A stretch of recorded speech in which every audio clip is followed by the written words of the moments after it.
Já parou para pensar na jornada incrível que a energia faz para manter tudo vivo na Terra?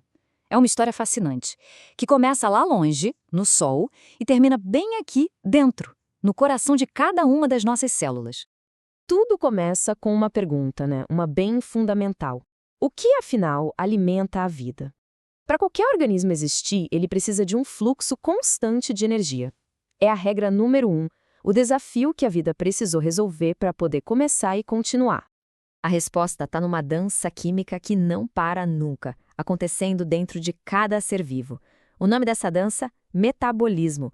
É um balé perfeito de construir e desconstruir, de gastar e de liberar energia. E o interessante é que esse metabolismo tem duas caras, como uma moeda. De um lado, o anabolismo, que gasta energia para construir coisas maiores, tipo montar um quebra-cabeça.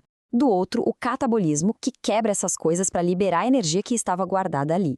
Um precisa do outro para tudo funcionar. Mas, espera aí. De onde vem a energia original para começar essa brincadeira toda? Bom, para quase toda a vida no nosso planeta, a fonte é uma só: o Sol. E a natureza bolou um jeito simplesmente genial de capturar essa energia que vem do espaço.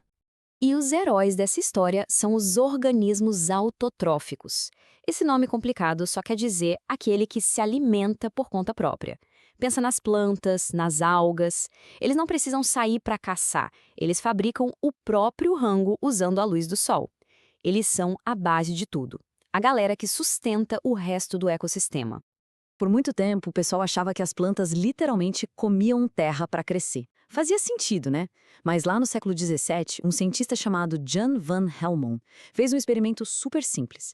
Ele pesou uma planta, pesou a terra, regou por anos e, no final, a planta estava pesadíssima e a terra tinha perdido quase nada de peso. A conclusão foi uma revolução.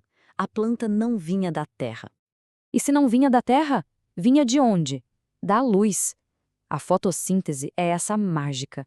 É a verdadeira alquimia da natureza, que transforma algo que a gente nem pega, como a luz do sol, em algo concreto. Glicose, que é o alimento, e de quebra, o oxigênio que a gente respira. O processo funciona em duas etapas. Primeiro, na fase que a gente chama de fotoquímica, a clorofila, aquele pigmento verde das plantas, funciona como uma antena, capturando a luz. Isso gera uma energia temporária e já libera oxigênio. Logo depois, na etapa química, essa energia é usada para transformar o gás carbônico do ar no açúcar, na glicose. Ok, a energia foi capturada e virou alimento. Mas como as células usam isso para trabalhar? Elas não usam a glicose direto para tudo. Para facilitar, a vida inventou uma espécie de moeda de energia universal. Essa moeda é o ATP. Pensa no ATP como se fosse o Pix da célula. Sempre que a célula precisa fazer alguma coisa, construir, se mover, transportar, ela paga com ATP. A quebra de uma ligaçãozinha ali libera na hora a energia exata onde ela é necessária. Então, se a glicose é o dinheiro guardado no banco e o ATP é o dinheiro na carteira, como é que a célula faz esse saque? Como ela converte a energia do alimento nesse ATP prontinho para usar? O principal jeito é pela respiração celular, e o mais legal é que ela é quase o processo inverso da fotossíntese. Aqui, a glicose é quebrada com a ajuda do oxigênio para liberar a energia que estava guardada. O resultado? Gás carbônico, água e, o mais importante, um montão da nossa moeda, o ATP. E esse número aqui mostra o quão eficiente é esse processo. Com uma única molécula de glicose, a respiração celular que usa oxigênio consegue gerar um saldo de umas 36 moléculas de ATP. É um retorno energético incrível. Mas e se não tiver oxigênio? A vida tem um plano B, a fermentação. É um processo bem menos eficiente que gera pouquíssimo ATP. É o que acontece no nosso músculo e causa aquela dor depois de um exercício muito forte, sabe? Mas também é o processo que as leveduras usam para fazer pão, iogurte e as bebidas alcoólicas. A gente viu que a fotossíntese produz oxigênio e a respiração consome. Esse balanço não acontece só na célula, ele acontece em escala planetária. E isso nos leva a uma das ideias mais famosas e talvez mais equivocadas da ecologia. Todo mundo já ouviu essa frase, né? Aquela ideia de que a imensa floresta amazônica é o pulmão do mundo, responsável por quase todo o oxigênio que a gente respira. Então, a resposta curta e, para muita gente, surpreendente é não. Apesar de ser um ecossistema absolutamente vital e insubstituível, a Amazônia não é a nossa principal fornecedora de oxigênio. Calma, como assim? O lance é o seguinte: sim, as árvores produzem uma quantidade gigantesca de oxigênio com a fotossíntese, mas elas também respiram, igual a gente, consumindo oxigênio para gerar energia.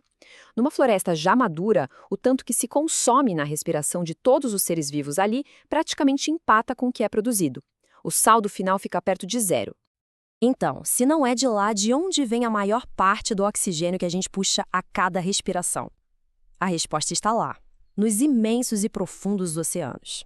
As verdadeiras heroínas do oxigênio são as cianobactérias e outras algas microscópicas que boiam na superfície dos mares.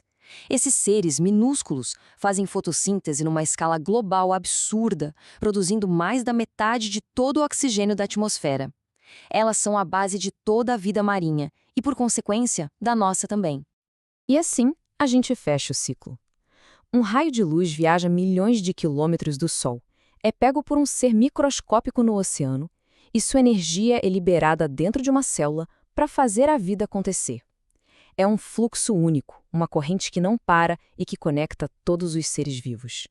É a prova de que estamos todos ligados, uns aos outros e todos nós à nossa estrela.